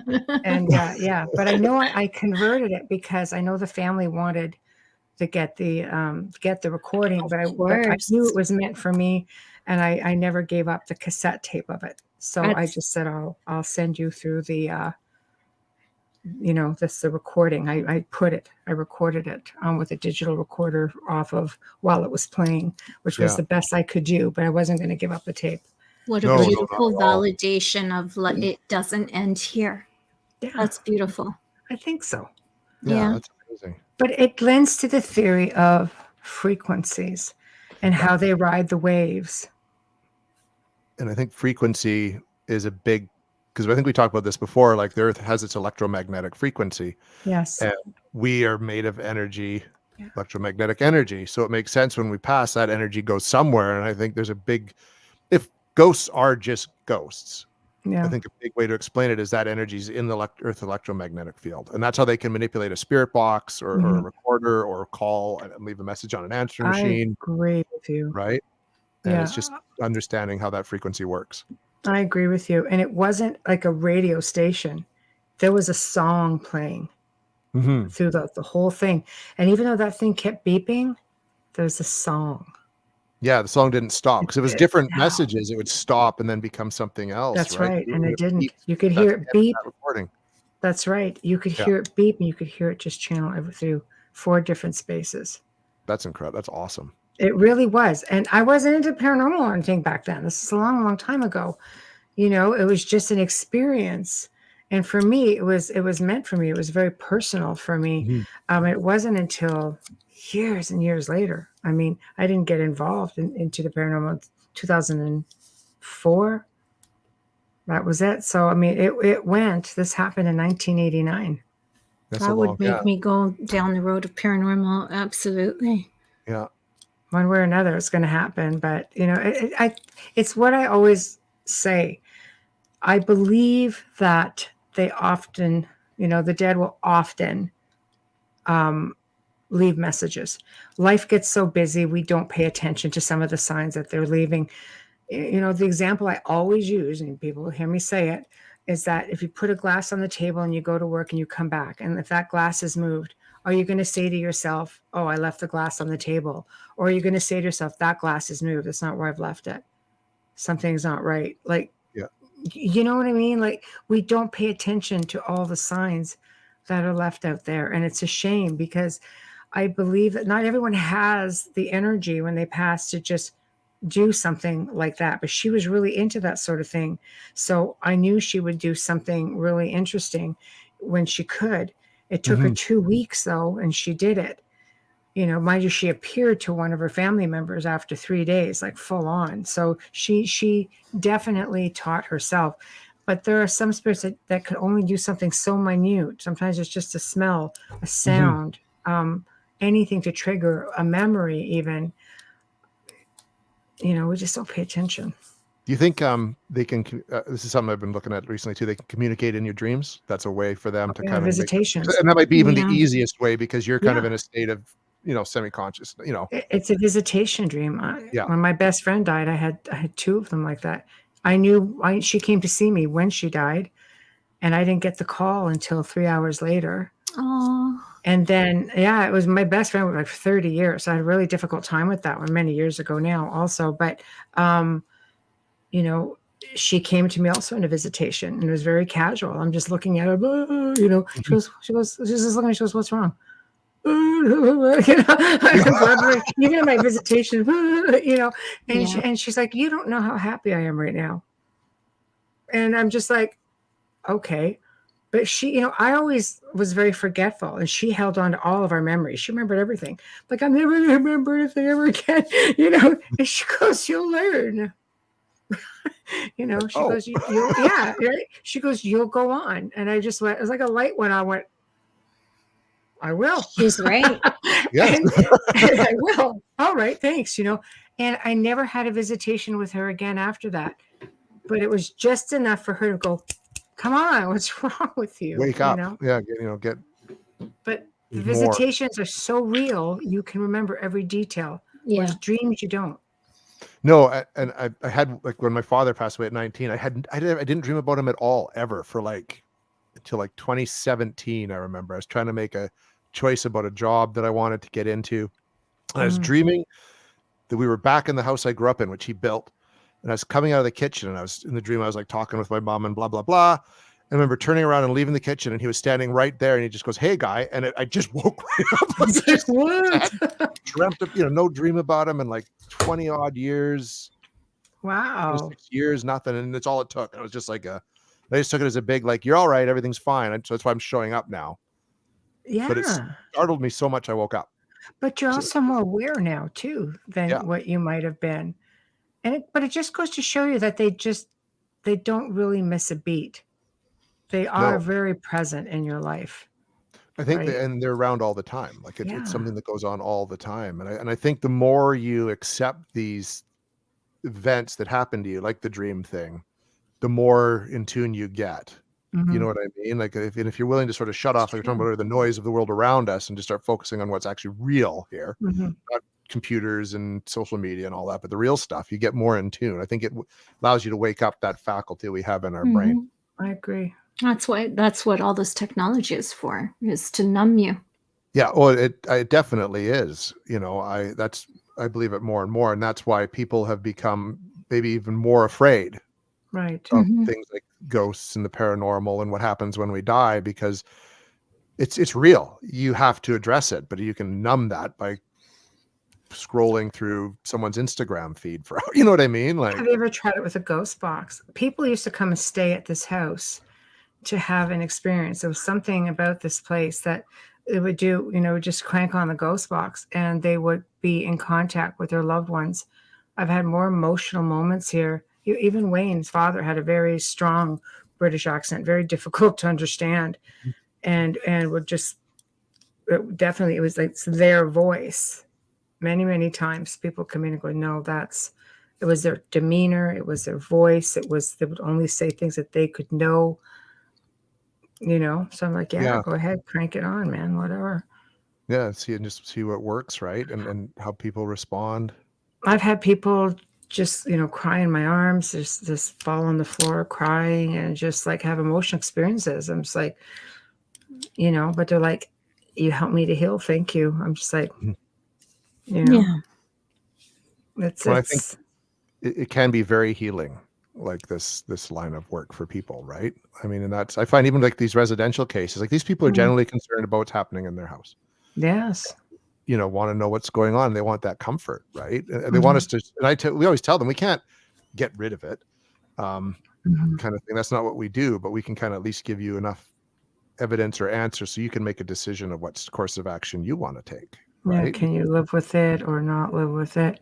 It's Yeah. something very unusual. People have difficulty. I mean, it's tough. You struggle through everyday life, but to try to get an understanding of something you can't see, and if you have something that's pretty like malevolent in nature, now you're thinking, I can't even protect my family. Like, I don't even know what Mhm. to do with this.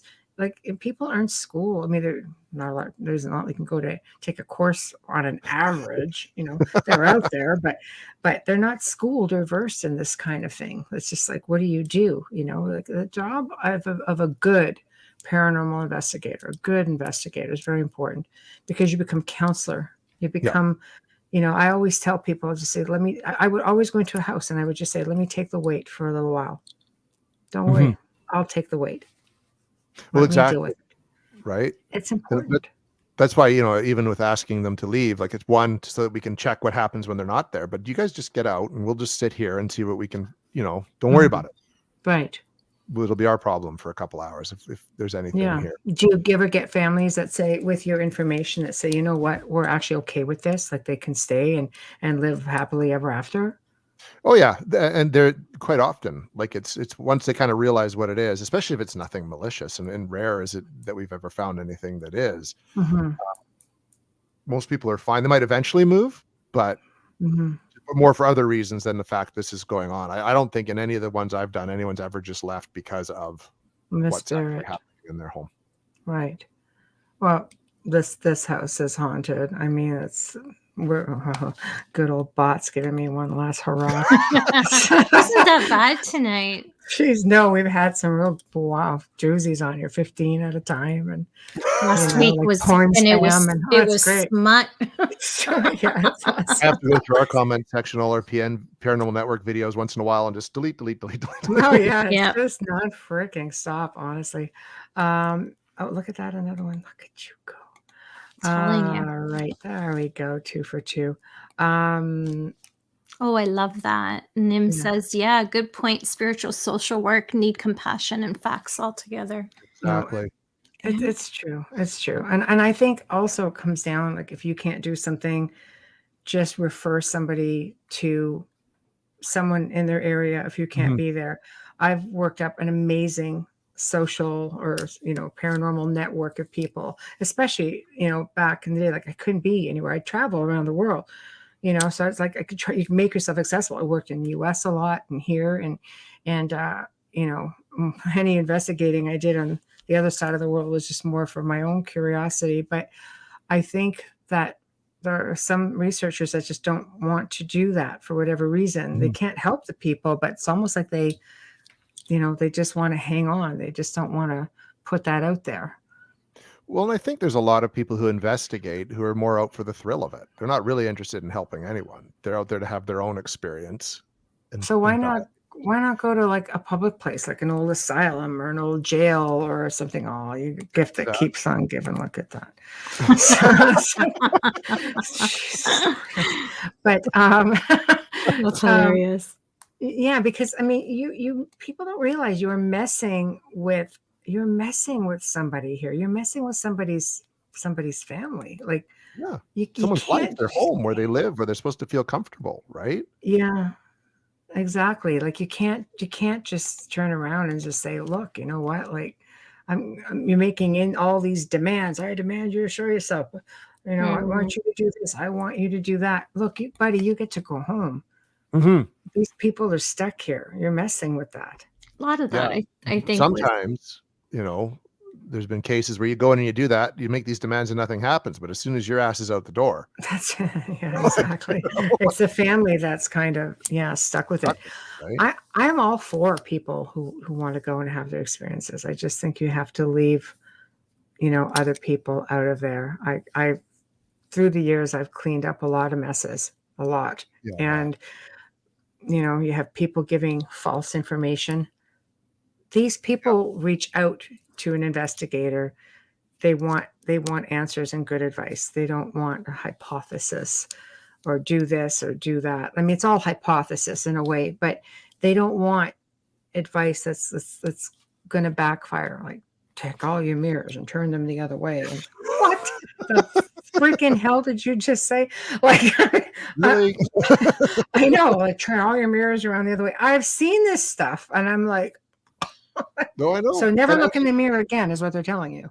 And movies and TV will popularize those sort of theories. You know what I mean? And that's how Yes. you deal with the problem. And and a lot of people who don't know any better, who watch these shows, think that's what's needed in their home. You know what I mean? And it's like, no.